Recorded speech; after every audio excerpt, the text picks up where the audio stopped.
Good morning. Welcome to day 104. Today's a town day, and I'm going to see my husband and my parents, and I'm so excited. Might be the fastest 11 miles I hike.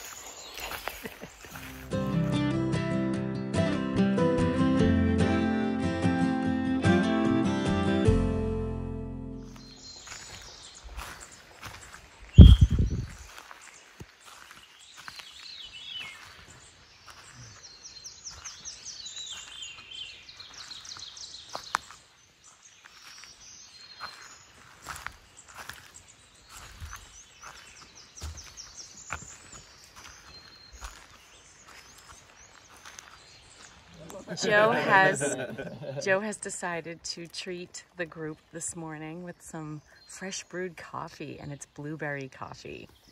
From Vermont. From Vermont.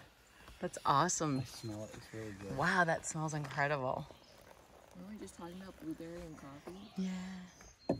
That's awesome. Thank you so much. You're welcome. What a special treat from Joe to make everybody coffee. I don't drink coffee, so I didn't have any, but the rest of the few of the others did. He's in law enforcement, and out here with family enjoying this beautiful weather. So we are off, and as with each day, I have gratitude for this journey.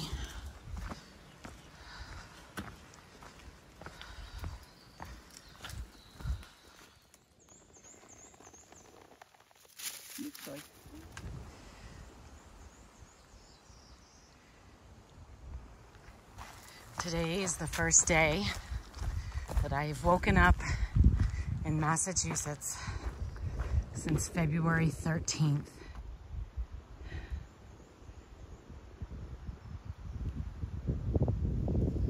That's pretty crazy.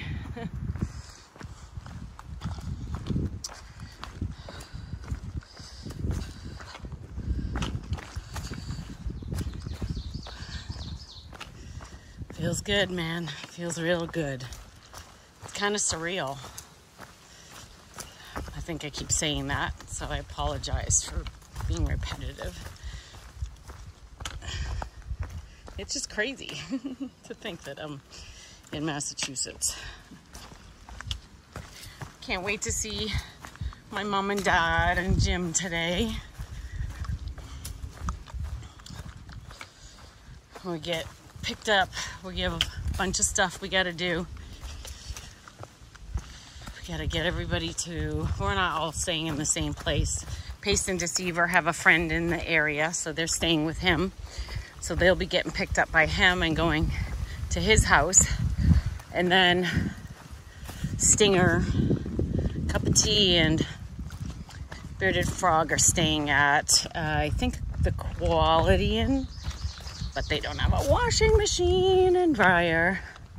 And then we're staying at the Holiday Inn Express. And the reason they're staying at the Quality Inn instead is because the proximity to town, and that they can walk to everything. That way they don't need rides to go places, whereas our hotel's a couple miles out of town. Makes a difference.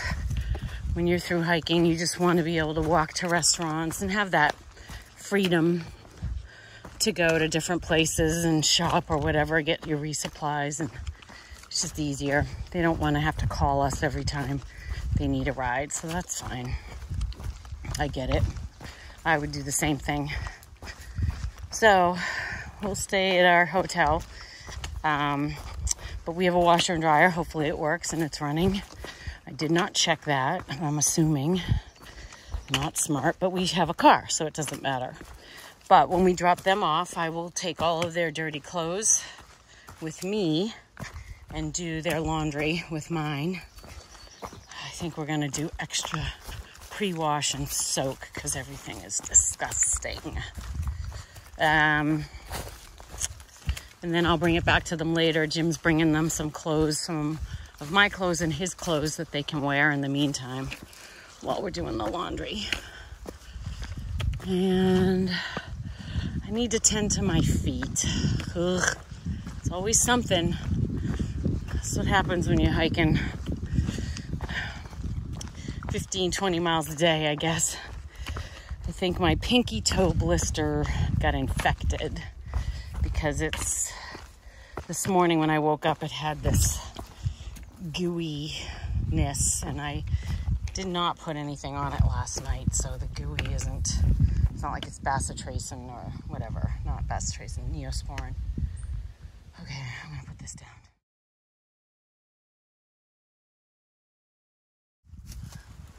Yeah, so I talked to Stinger this morning, and he said just get it in the Epsom salt baths as soon as you can, get air on it, which I intend to do.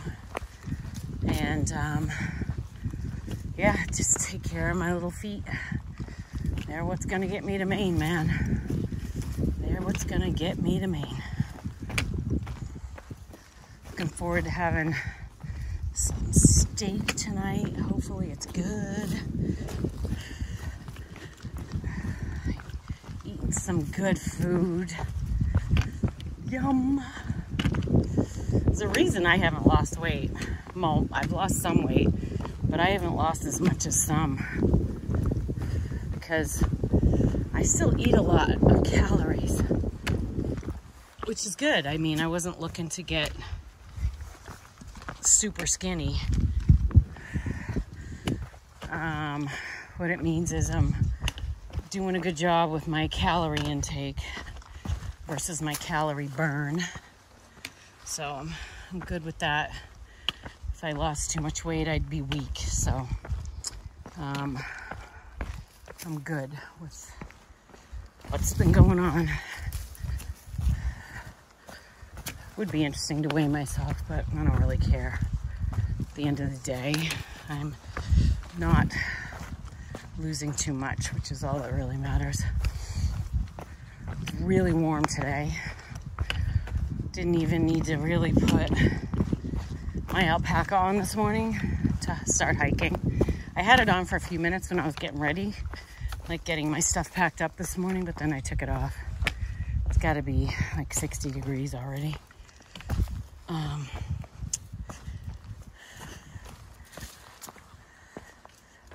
Slept good last night, good tent site, a lot of people there, a lot of weekend hikers, which is nice to see people outside. Get outside.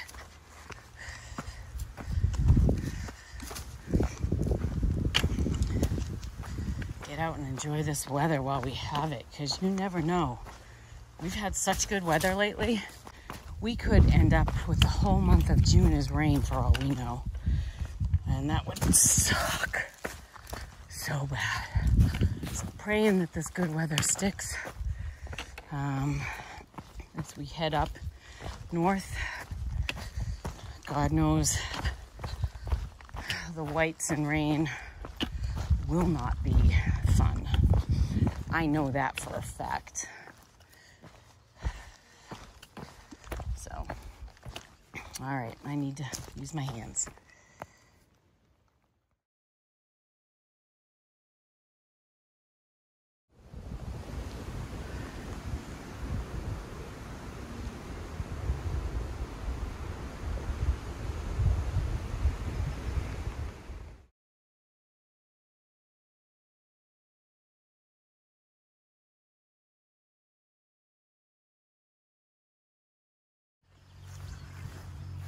This is a beautiful part of Massachusetts. Farmland.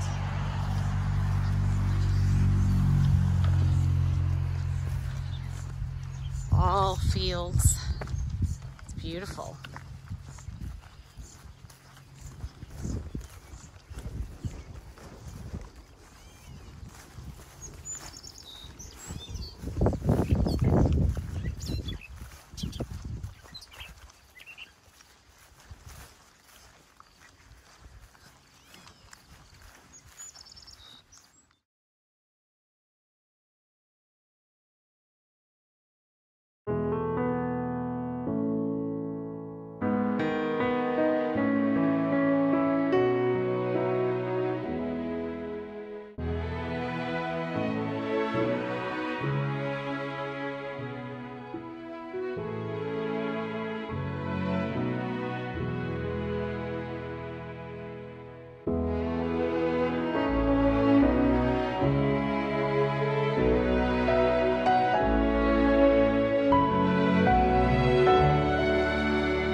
very buggy.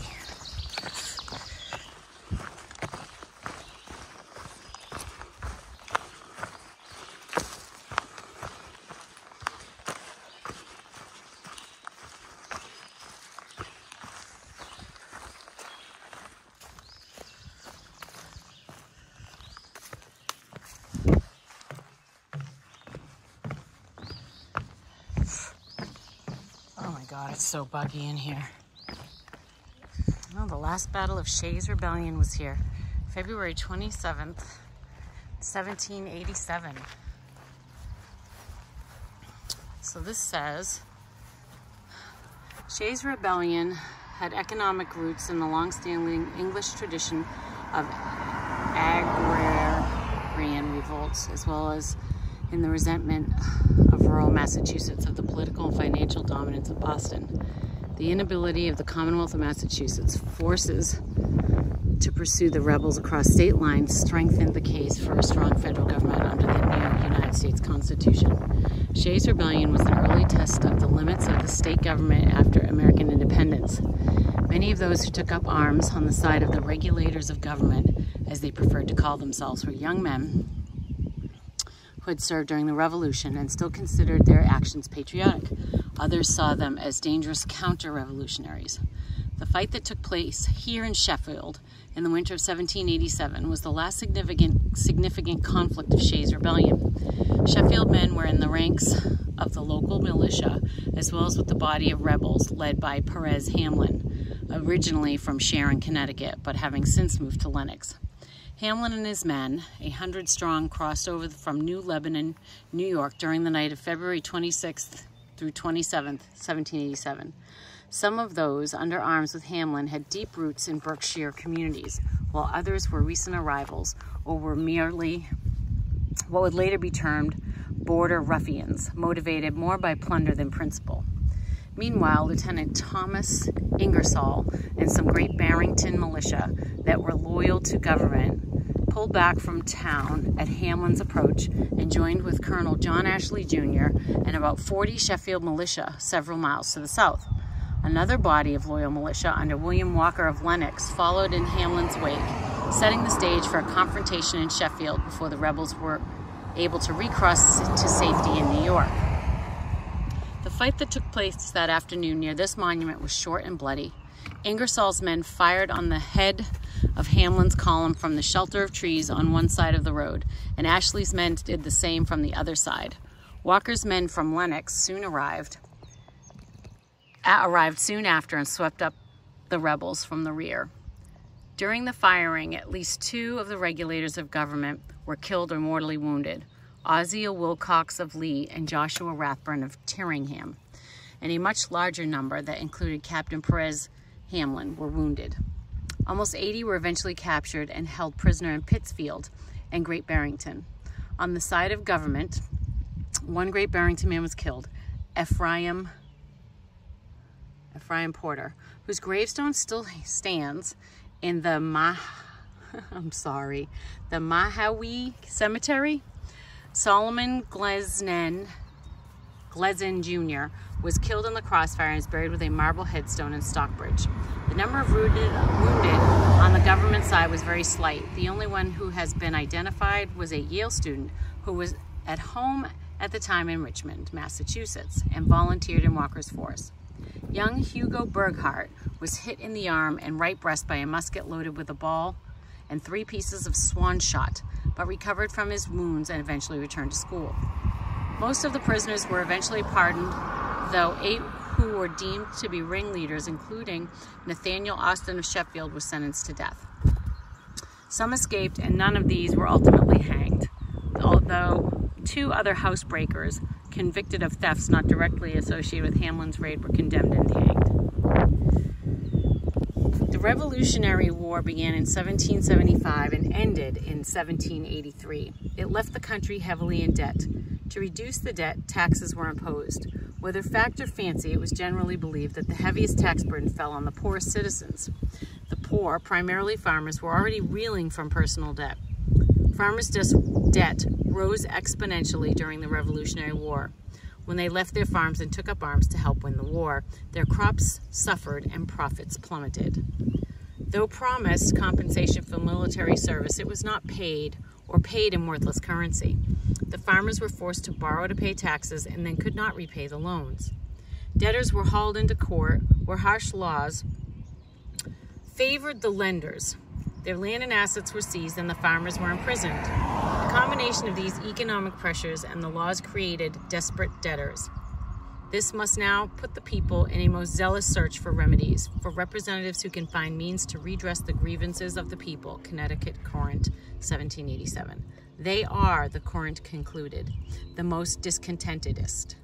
The most discontentedest became the soldiers in Ray's rebellion. Their anger was focused on the courts where foreclosures, bankruptcies, incarcerations were sanctioned. Shay's men were called the regulators because they wanted to regulate the laws that disproportionately favored the wealthy. The regulators wanted more protection for the poor. Interesting. Some shit never changes, eh?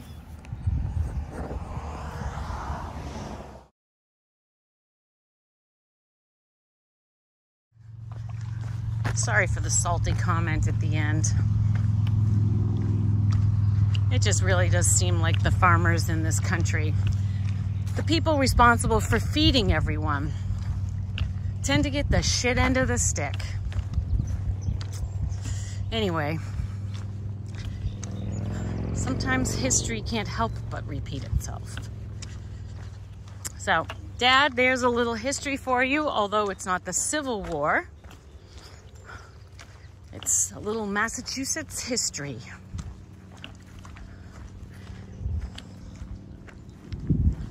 Let's remember what today is about.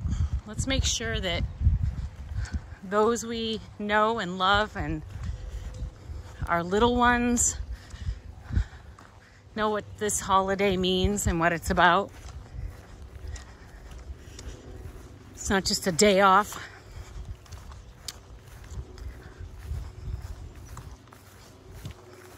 It's to honor the fallen men and women in our military.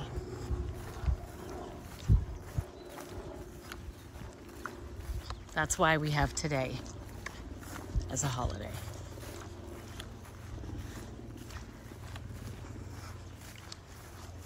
God bless them.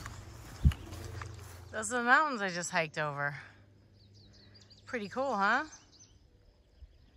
Huh. Look at those beautiful pine trees, huh?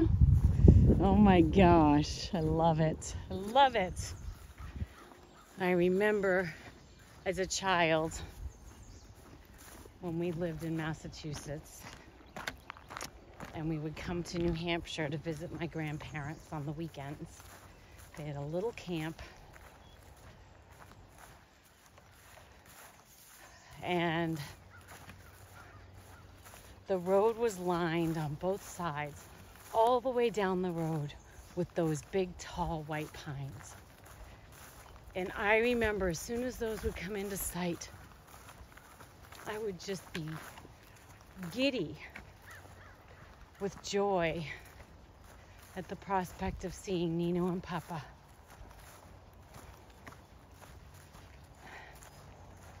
Those white pines have, to this day, always held a special place in my heart because it's so associated and ingrained in my DNA that it meant something good. It meant love. It meant the most amazing food. And it meant peace and quiet in New Hampshire, where we didn't really watch TV. We sat and we played rummy, or Papa read the newspaper, or I followed my grandfather around the yard while he would do little odds and ends projects. And I would go into the garage with him and he'd let me hammer a couple of nails into a piece of wood. And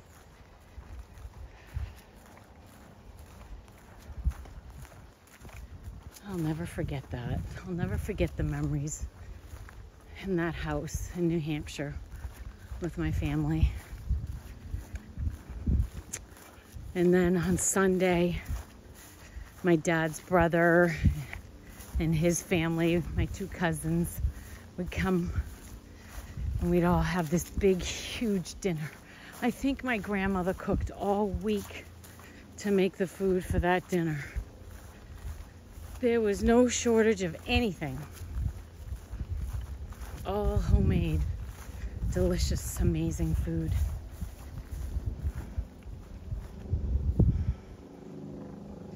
Thank you for those memories.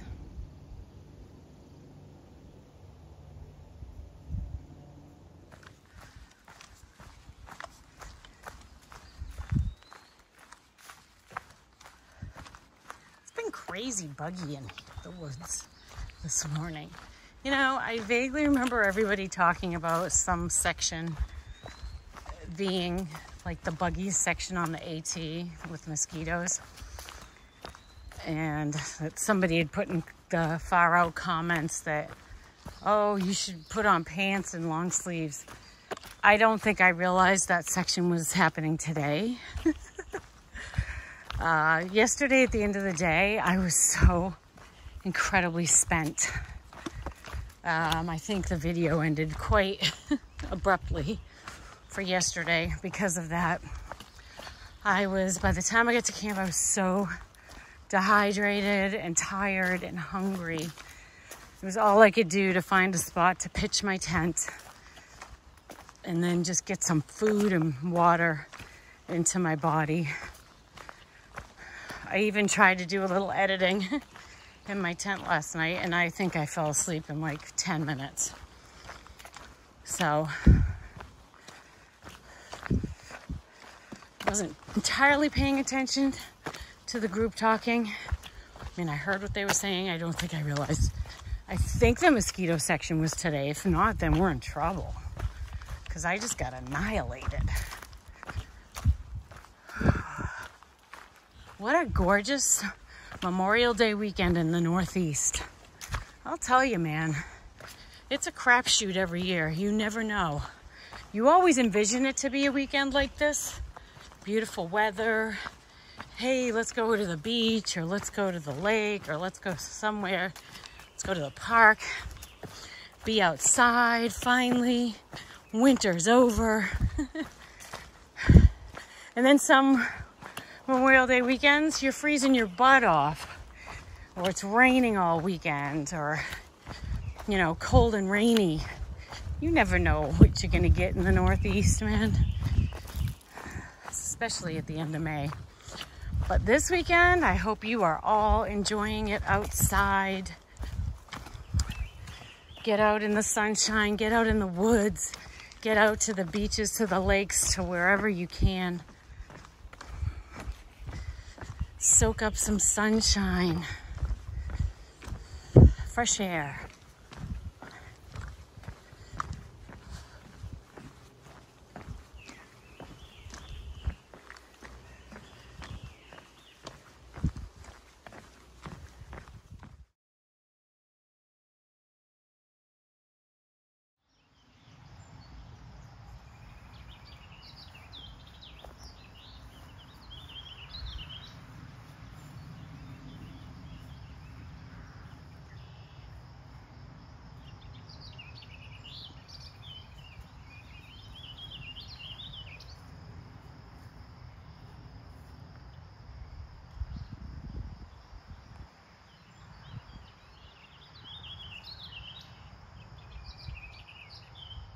He just ran down the trail yelling at me, and I was like, what the hell? Oh, I'm so happy.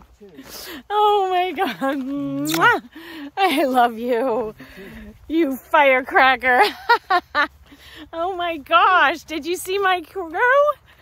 Meet everybody.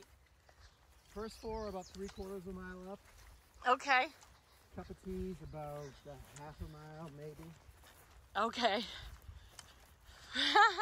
Oh my gosh, you crazy guy. I love you. Oh my gosh, I can't believe you came running. So you ran the whole way? Yeah. Isn't there like 5 miles left? No, 2.6. Oh, good.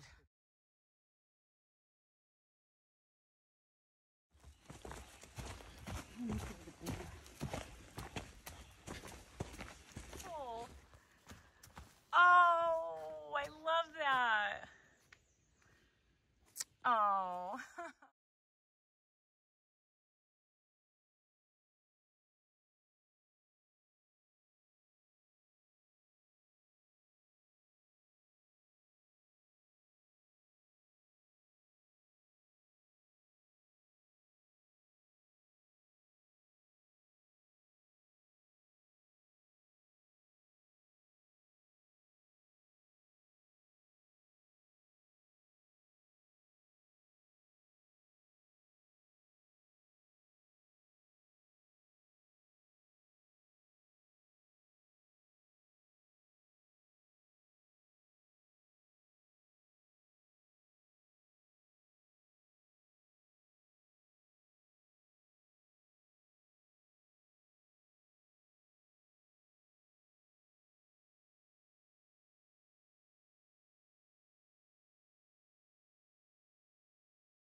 Here I am with my mother. Don't look at the camera, look at the road. And my parents and my husband convinced me to go to urgent care today to get my little pinky toe looked at on my right hobbit foot. So I am in the process of driving to another town to go to urgent care to have them poke and prod an already painful little digit on my foot. Not looking forward to this, and I really don't see the point, but they seem to think that it would be better for me to... What? A house like that. Just like Uncle Herbie's house. I think they had a Who's Uncle Herbie? Okay, anyway. So anyway, we are going to the urgent care, and we'll see what they say. I guess it makes sense since I'm not hiking right now and I'm taking a Zero tomorrow to have it looked at. But honestly, I don't think they're going to do anything for me that I'd be like, oh, soak it in Epsom salts, which is what I've been doing. So we'll see. Did you have something you wanted to say, Mom? You look like you're holding your... And I want you to understand that her medical opinion is based on her advanced degrees in medicine. Yes. That's yeah. Okay, so the adventure continues. We have completed our visit at the urgent care center. I must say, for anybody hiking behind me, and if you have an ailment and you need to go to an urgent care center, the one that's closest to Great Barrington is in Pittsfield. It's about a half an hour away. Outstanding. The guy knows hiking feet. They've had all of this stuff come through there, so they are no stranger to hiking ailments. So highly recommend them. The nurse we saw was awesome. It's his dream to hike the AT too, so you gotta love that, right? So Mom didn't talk too much. She didn't keep her mouth shut, but she didn't talk too much either. So it was a reasonable visit. They're putting me on antibiotics just because it looks like it might be starting to get infected. So probably a good idea, Mom, that I went today and got it looked at, and now I can take some antibiotics. So we will get this bad boy all healed. Successful trip. Yes. And then, how about this? Then we went to Walmart in Pittsfield to get the prescription because nothing else is open today as it's a holiday. And I walked in. So in the time I left the urgent care 10 minutes down the road to the time I walked into Walmart, my prescription was filled. They had already looked up my insurance. All I had to do was swipe my card and walk out. Amazing. I said, you guys are incredible. I've never had that experience before in my life, ever, picking up a prescription. Understandably, it's because there's other people ahead of me, right? There's people that call in, there's people that have things that go on. There's a line. I might not see the line, but there's a line of prescriptions that need to be filled, and I didn't expect it to be that fast. Did you? No. No. Anyway, we're headed back to our hotel, and then we're gonna go out for dinner. Yay. Yummy, yummy, yummy.